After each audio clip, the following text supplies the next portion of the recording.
First, review of the DMA. Are the digital markets in areas of app stores and operating systems fair and contestable yet? Let's have a look at the most critical areas in digital business. For any course, any expert, any lecture about digital business, you will see three pillars interconnected, which are acquisition, retention, monetization. Any successful business requires acquisition, retention, monetization. Any mobile app marketing guide will repeat the same: acquisition, retention, monetization. These are the three interconnected pillars that need to be aligned and in which fairness and contestability is the most important. Which are the gateways of the gatekeepers? If we see the report from the CMA, apps and browsers are the gateways into our digital world. So apps provide a certain kind of features, websites provide other kinds of features, but all of them are the windows to our digital world, and all of them, browsers and websites, and with app stores and apps, need a high level of scrutiny, fairness, and contestability. Maybe we can argue, or some people will argue, that AI and chatbots are also windows to our digital world, but this is very recent. So we will cover AI at the end of this video. So let's have a look at the most critical areas in the most critical gateways. These areas, as we said, are acquisition. Acquisition, we can find some articles in the DMA like 5.8 or 6.3. And basically these articles, they need to ensure that there's no imbalanced rights that make it easier for a user to choose the gatekeeper service over competitors. About retention, Article 6.3, has to make sure that there's no imbalanced rights that make it easier for the gatekeeper to remain in the user device, for the user to keep using the gatekeeper service on behalf or instead of a competitor one. And finally, in terms of monetization, is all about experience and usage. Article 6.4, 6.7 talk about that. So these articles, these obligations prevent gatekeepers from having imbalanced rights that prevent the effective use of third-party services. In case some of these articles are not accomplished or the obligations are ignored, we would be talking about circumvention. And Article 13.6 talks very clearly about each of these.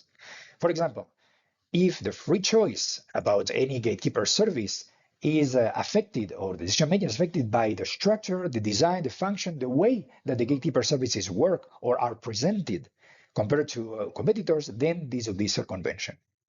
For retention, if there is any design or way in which the decision to delete the gatekeeper services is harder than a competitor service, then they would be subverting end users' autonomy and decision making. This would be circumvention. And if the gatekeeper degrades the condition or the quality of any competitor service through a design or function that they created so that things simply work better in the gatekeeper environment artificially and they don't work well in the competitor one, that would be circumvention. Let's have a look. So is there circumvention in those three areas? We have to check. This is the CEO, Paolo Terenzo is the CEO of Aptoide, a European app store that launched in both App Store and in iOS, both in iOS and Android. And he claims that there is two different realities between what's happening on iOS and on Google Automatic Retention. There is positive improvements on the iOS App Store. I'm not sure that the needle is moved yet, but we see movement, whereas on Android, the situation remains very different. Installation of any alternative app store or alternative app from an alternative app store remains very complicated. Let's see what he means. Let's talk about acquisition, comparing the experience on a gatekeeper environment and on a competitor environment. For the gatekeeper, the app stores in their respective dominant environments, they are pre-installed. And in the case of gatekeeper hardware, Pixel phones or iPhones, in exclusivity, no other app store is pre-installed in there, which means that the user, the end user, they don't need to know even the name of these app stores. They don't even have to remember what they are. They are the place where they find apps. They don't need to search online for these app stores because they are already in the device, in the home screen.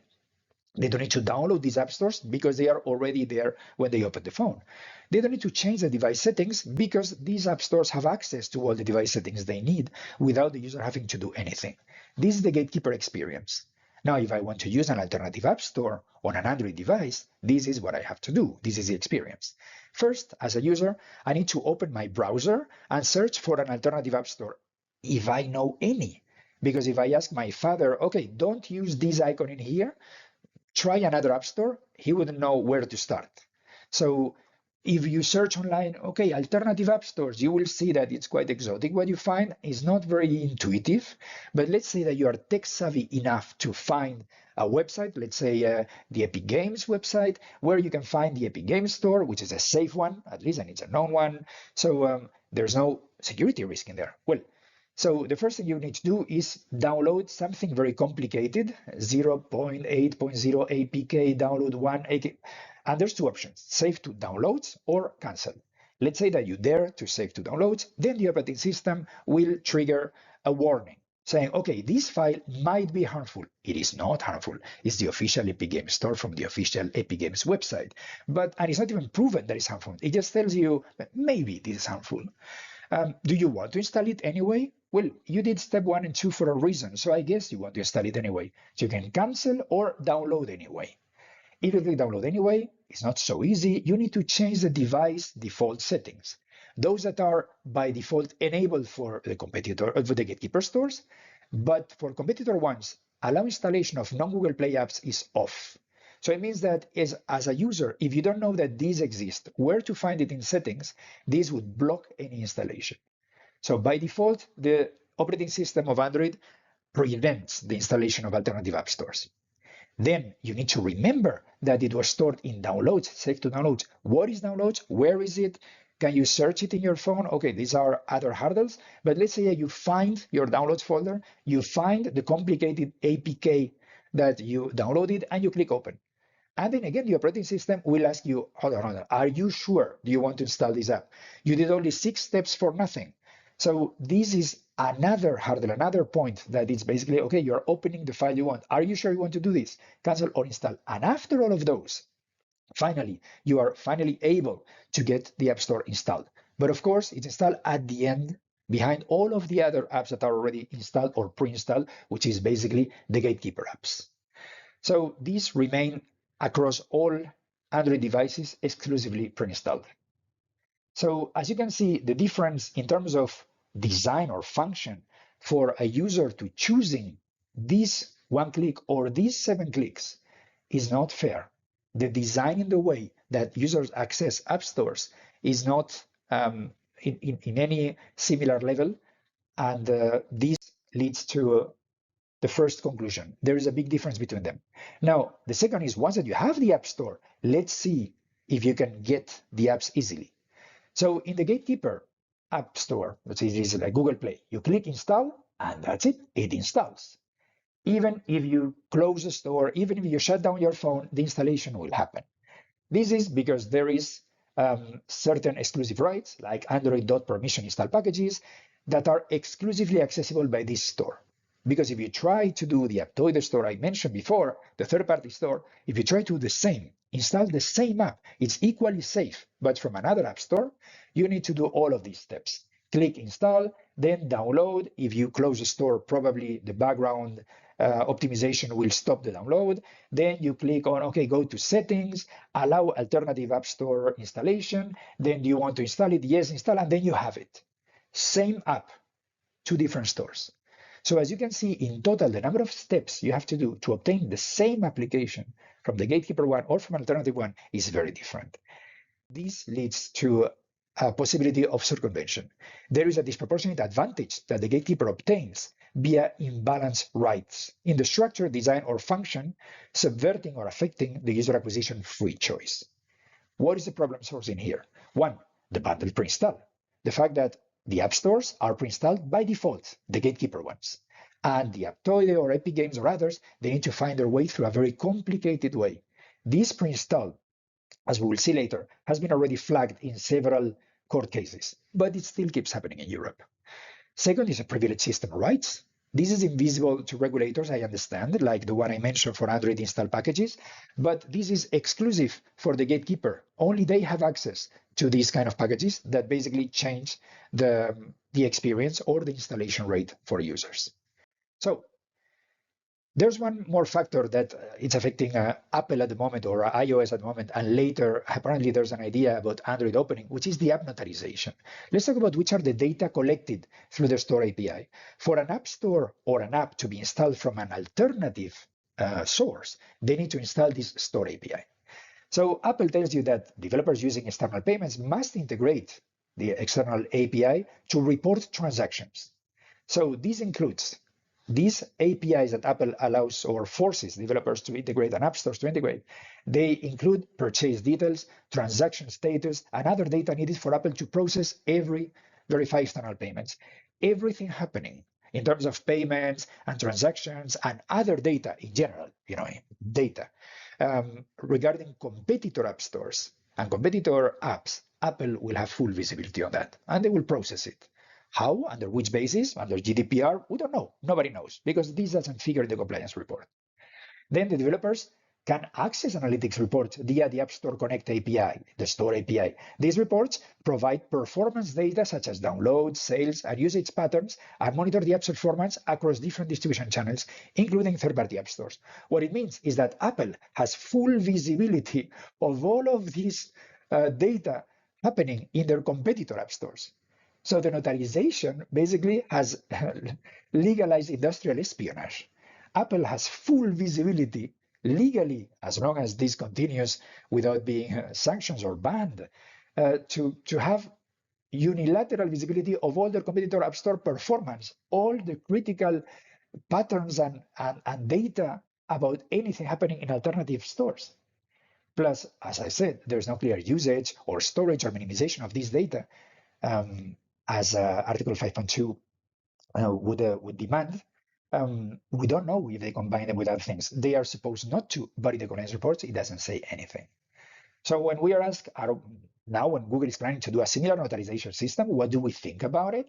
Well, this is horrible. So it would be a disaster.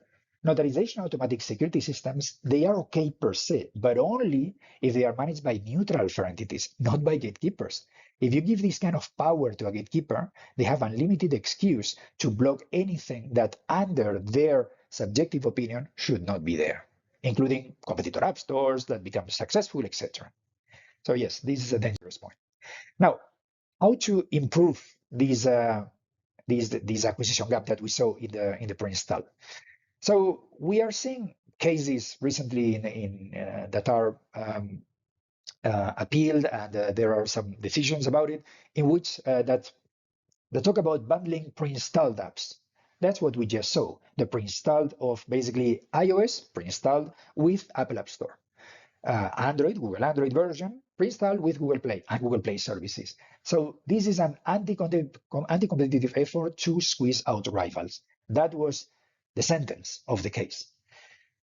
So when we see what the Commission explained in there, basically Google has engaged in illegal practices, which means that they relate in manufacturing tablets, basically pre-install Google Search app and its own browser as a condition to access its Play Store.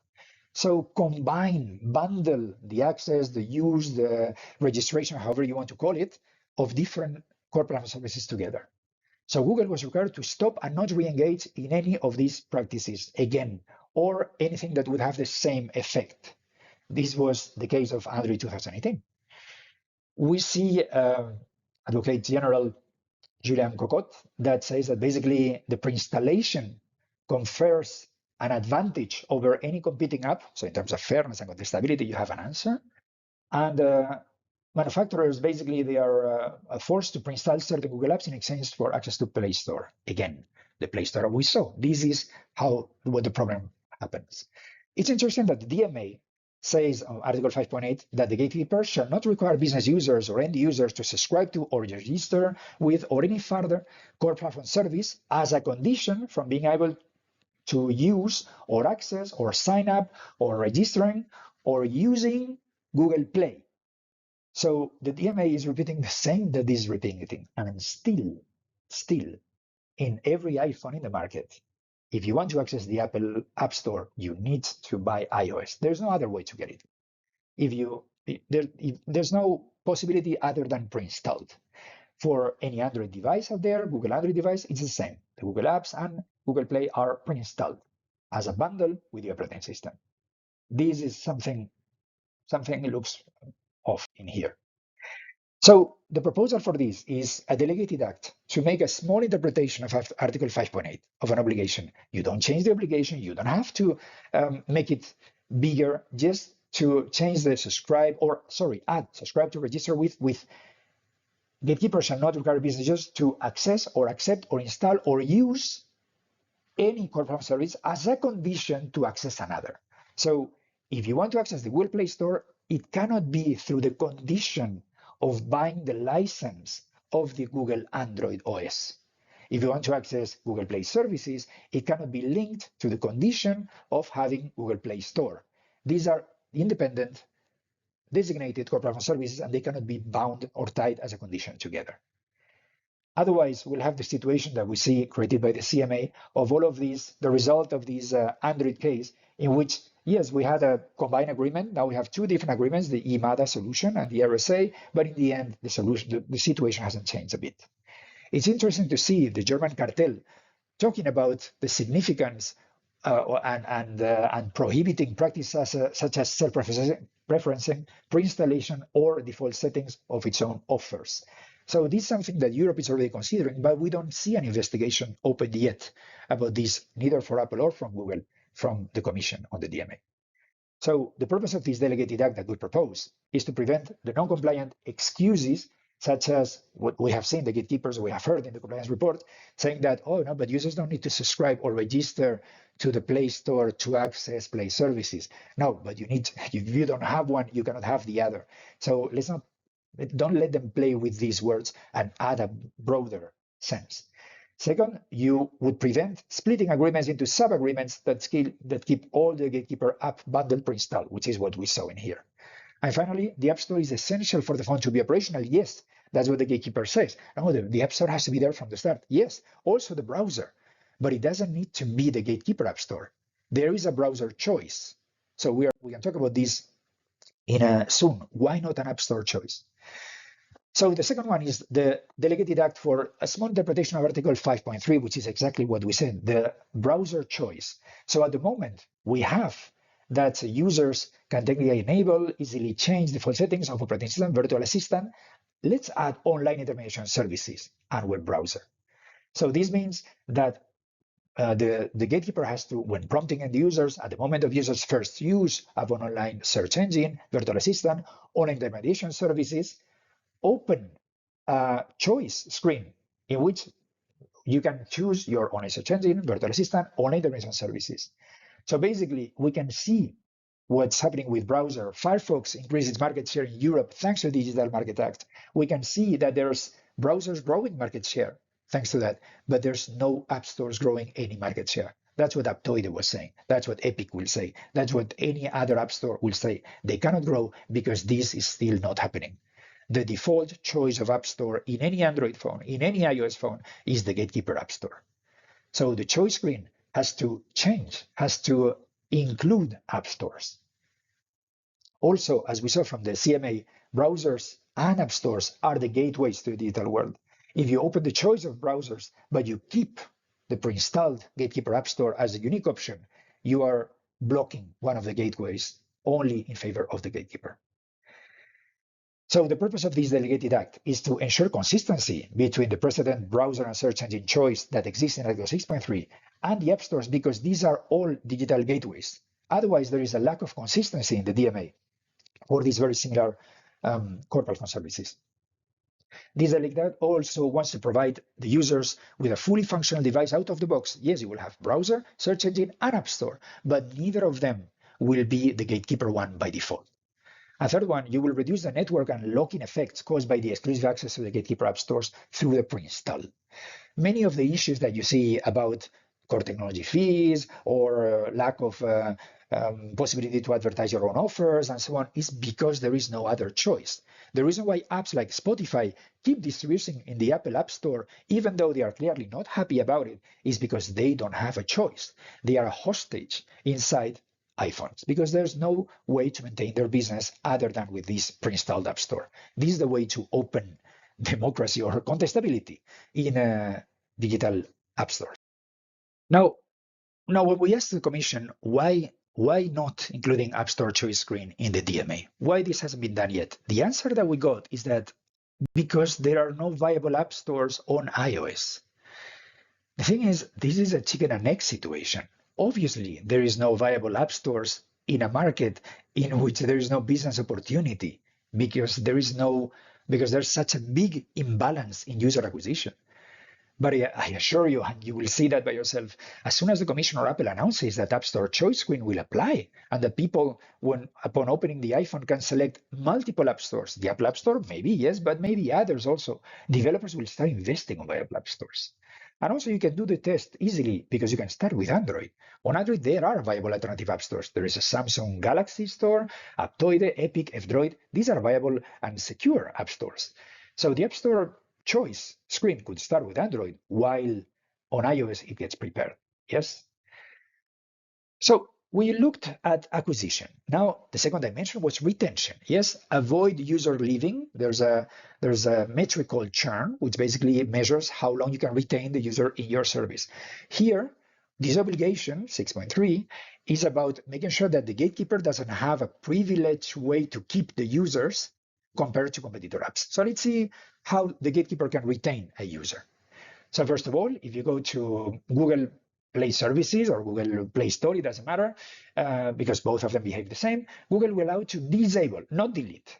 The app stays in the phone. When you disable, the app stays there, consuming memory space, and it can be re-enabled with one click.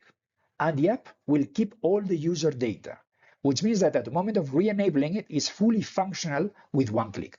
So you should uninstall it, but instead of uninstall, Google called it disable because that's an interesting way. But on top of that, if you click disable, the first thing that you receive is a message saying, hold on, disabling this app may cause other apps to function incorrectly.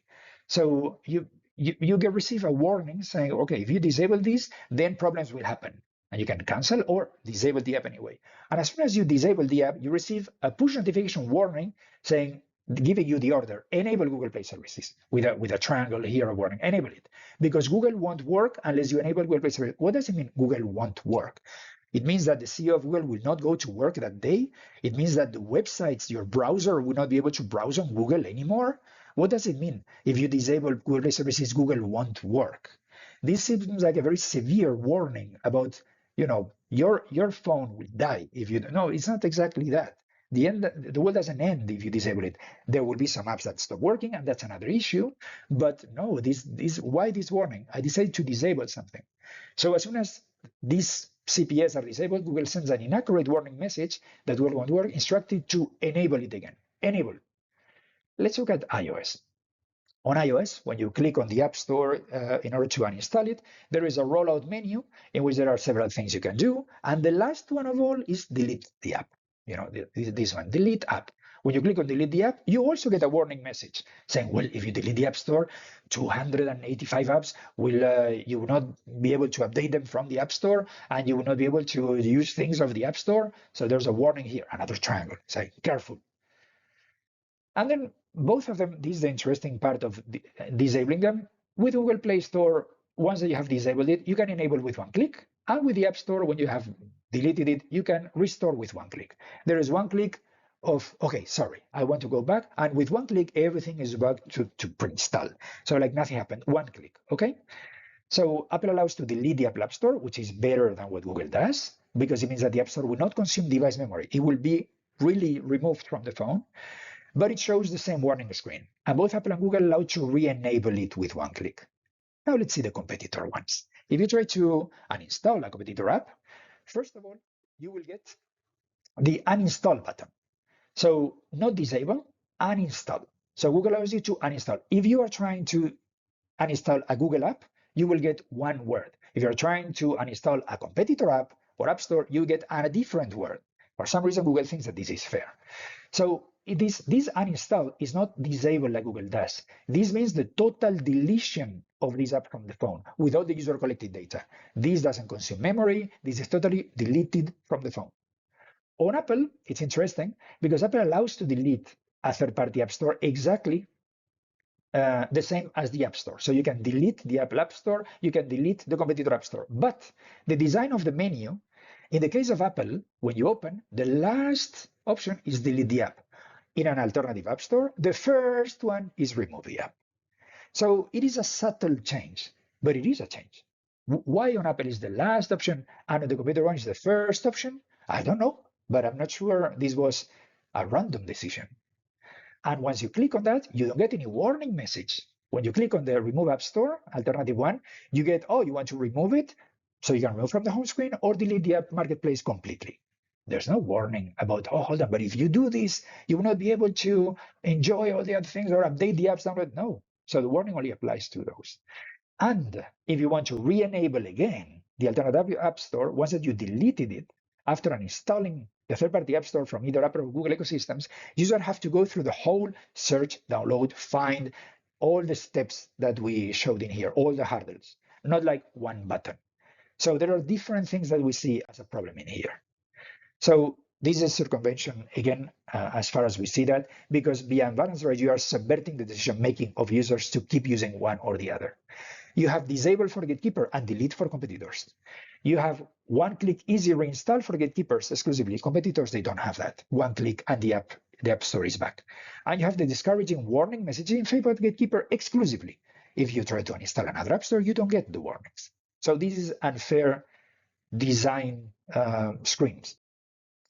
So how effective is the DMA addressing this? Well, in 6.3, you see that the Gatekeeper shall allow and technically enable end users to easily uninstall any software application.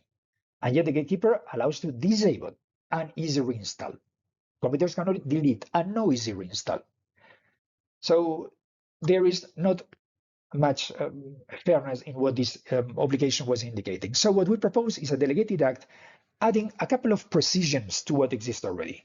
So it's not just technically uninstall. It's not uninstall. It's delete and replace. So the Gatekeeper shall allow and technically enable users to easily delete and replace any software applications of the Gatekeeper, along with all its collected data and user profiles. Don't let the data inside the phone. If I want to delete your app, you should not keep all the Google collected data inside the phone, or at least not differently than competitors. And allow providers of services and providers of hardware the same hardware and software features that are available to services and hardware provided by the Gatekeeper, which means if you don't uninstall yours, you don't uninstall mine. If you don't delete yours, you don't delete mine. If you don't delete your data, you don't delete my data. If you do all of those with yours, you do with mine, but at least fairness, so that there is similarity and not imbalanced rights, which is what we have now. So the purpose of this delegated act is to prevent the non-compliance with excuses like, oh, but disable and delete mean the same. No, forever in any computer science document, disable doesn't exist. Uninstall means delete. Uninstall means disable maybe. That's something that Google invented after the DMA started. No one has ever used this before. The DMA does not require the deletion of the Gatekeeper apps. That's what Google said. No, but the DMA doesn't ask for the deletion. Okay, then put delete. That's it. This will end the conversation. And the Gatekeeper App Store and the core APIs are essential and therefore cannot be deleted from the device. That's what they claim. No, but you cannot delete the App Store. Well, with Apple, you can, apparently, and it's okay. And the core APIs that are essential and therefore they cannot be deleted. Okay, then allow them to be replaced by competitors. And if they are essential, allow interoperability, but that's another discussion. For now, we can see that 6.3 retention, something's wrong. Final point, monetization, the usage experience.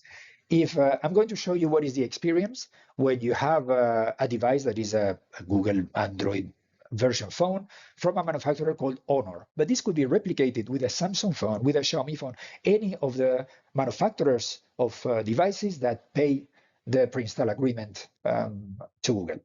So if you try to open that app store, which is the official pre-installed store from the OEM, Honor phone has the Honor App Store. Samsung phone has the Samsung App Store. It's the official one. It doesn't get safer than that. These guys build the App Store and the phone, okay? If you open this one and you try to search, let's say, ChatGPT, but there's many other apps that do the same, you download from that App Store, you click open, and this funny screen appears.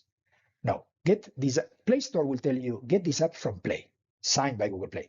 To continue using ChatGPT, get it on Google Play. You got it on the wrong app. On the wrong app store. You went to the official app store of the phone you bought. You went to the Samsung app store in your Samsung phone, but you shouldn't. You should go to the Play Store. And in here, you can only click back or get app. Okay, I want to get the app. So if you click get the app, what will happen is basically that I can uninstall or update from Play. So I am suddenly inside Google Play. I never opened Google Play, but now I'm in Google Play, and the only things I can do is uninstall the app that I got from the other app store and update from Play. This app installed on your device didn't come from Google Play and won't get updates from Google Play. So please uninstall it. Don't use other app stores. Okay, because this is not what I wanted to do. So if I go to this screen again and I try to go back to my app store of Honor, I click on go back and I land on Google Play. I never open Google Play, but Google Play opens itself without me asking for. Okay. So what we are seeing, I'm going to explain difference between a gatekeeper experience and a third party. If you're trying to open a gatekeeper app, let's say a Renfe, the official national transportation app for Spain, and you click install on a gatekeeper environment, you will install and that's it. And you can uninstall it, not disable because it's not a Google app, and open. And basically when you open, that's it. It works perfectly. So the Gatekeeper app stores allow you to search apps, install them, make effective use of the app as it was designed.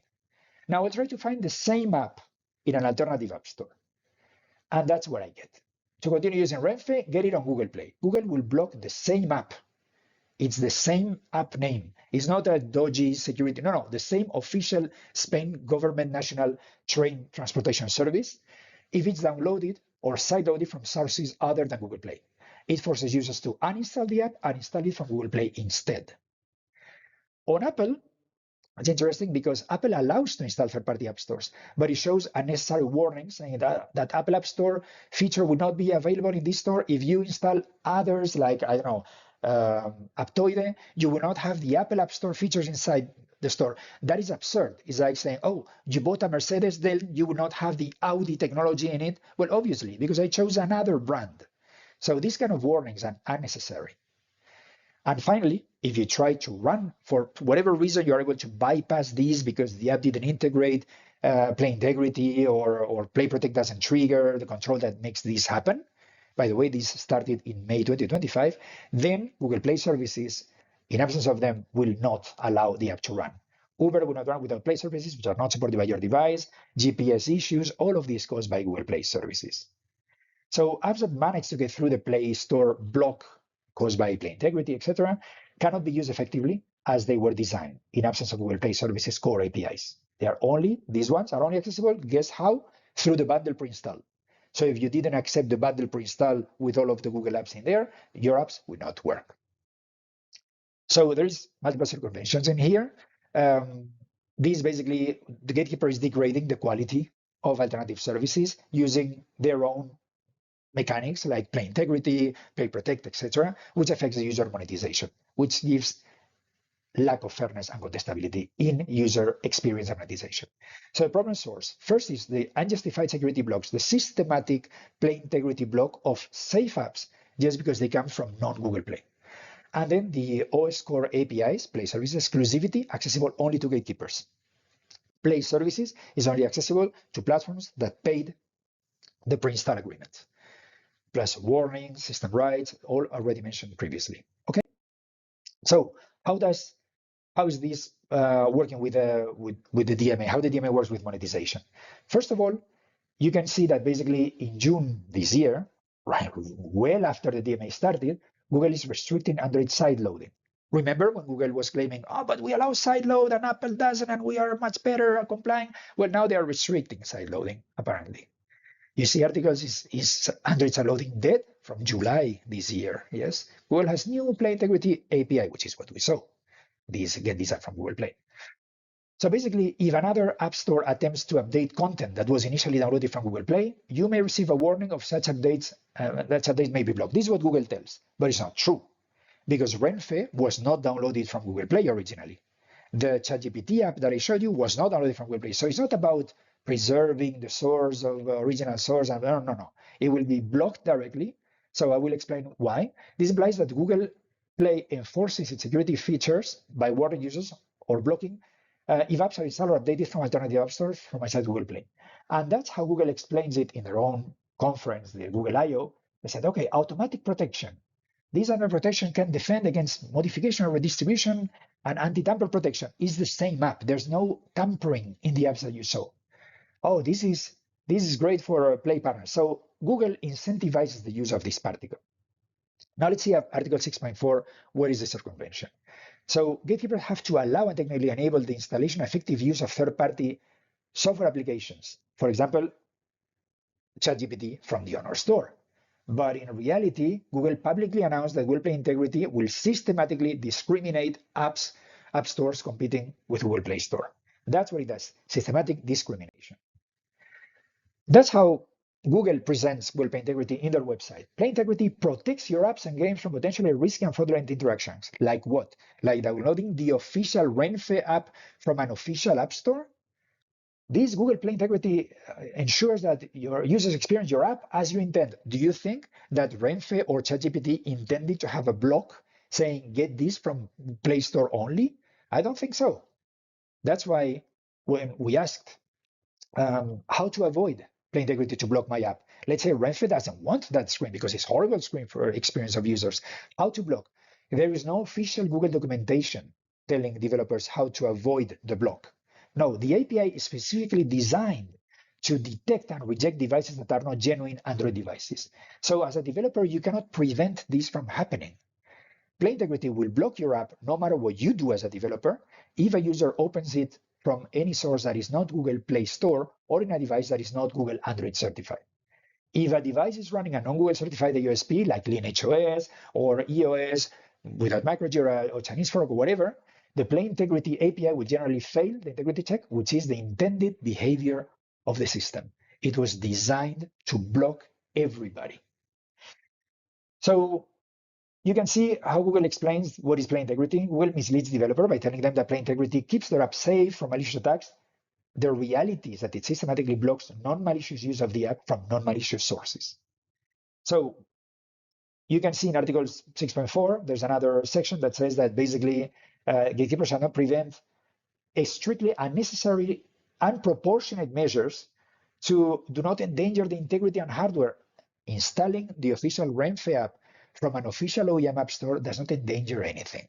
So in fact, what is happening is that Google Play Integrity and Google Play Protect systematically block sideloading, installing, updating, and using safe apps from safe sources that are not Google Play. This is not what 6.4 is saying.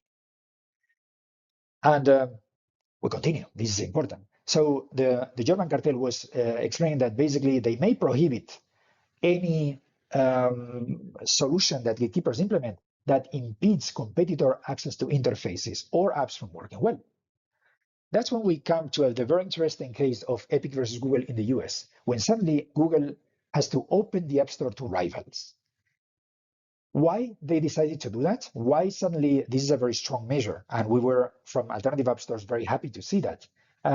Because the reason that in digital markets with strong network effects, and we can argue that Android has one, merely prohibiting prior anti-competitive conduct is often insufficient. If suddenly, let's say, Preinstall is no longer allowed, it doesn't matter because Google has such lock-in and network effect. This is something that a strong European developer, actually Spotify, told me. It's like, even if we wanted to remove Spotify from the App Store, we have millions of users that already downloaded the app from the Apple App Store and need to keep receiving updates. So even if they wanted to remove the app from the Apple App Store, which is not the case, they never said they would. That's, please don't misunderstand that. They would still have the obligation with these users, this network effect. So it's not enough with stop doing things wrong to solve what the future will come from past things. So although the Commission view on the DMA is to solve the future, they say we don't try to fix the past. Yes, but in markets with strong network effect, the future is heavily influenced by the past. So merely prohibiting non-compliant behavior, as the DMA does, is not enough. That's why when the US announced Google will open the App Store to rivals, the catalog can be accessed, a lot of other app stores started to say, okay, finally, we are coming to Android. All alternative app stores will have the same game library by court order. So suddenly there is fairness, there is contestability, they can launch. And the same will happen if we do this for Apple. So network effects and high switching cost prevent currently developers from freely distributing across multiple app stores, which doesn't happen on PC environments, it doesn't happen on web browsers, it happens only on Google and Apple app stores. I indicated a series of changes. We are not going to read all of them because I will make the video longer. You can take a screenshot of this screen and then see what are the way to edit Article 6.4 so that it reflects the changes that I mentioned. And finally, we have to see what is happening with Play services. So if a user bought a phone with a competitor Android fork, which Android is operating system that is open source, so it means that you can run it however you want, you can run the operating system you want, but apps will not run on the device. If the gatekeeper, if the operating system doesn't have access to the core APIs controlled by Play services, the app may not open, may not access location. You will not be able to pay contactless or in-app. You will not be able to connect with smart devices. You will not receive push notifications with important information like diabetes reminders, etc. The app may force users to exclusively use the Gatekeeper App Store. This is done by Play services.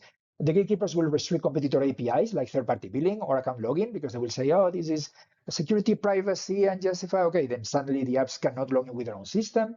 And the gatekeeper will restrict access to the most powerful core APIs, as we saw at the beginning of the video, that are exclusive for Google and Apple app stores. So in the interoperability article 6.7, since the gatekeeper has to ensure effective interoperability with and access to the purposes of interoperability with the same hardware and software features, these are not accessible to other operating systems competing with Android. So that's why what's happening is that Google Play services prevent software applications from being effectively used by blocking access to critical components needed by the app and basically systematically blocking the app when they run outside of Google Play. So that's why there's some recommendations about Article 6.7. I will not read all of them because it's already a very long video, but that's how you can also take a screenshot, have a look at it, and comment. Basically, the purpose of this delegated act is to ensure that users can make effective use of the apps as they were designed and not as the gatekeepers decided that the app should behave wrongly when they are outside of the gatekeeper environment. And finally, we think that the definition of Article 210, when we define an operating system, could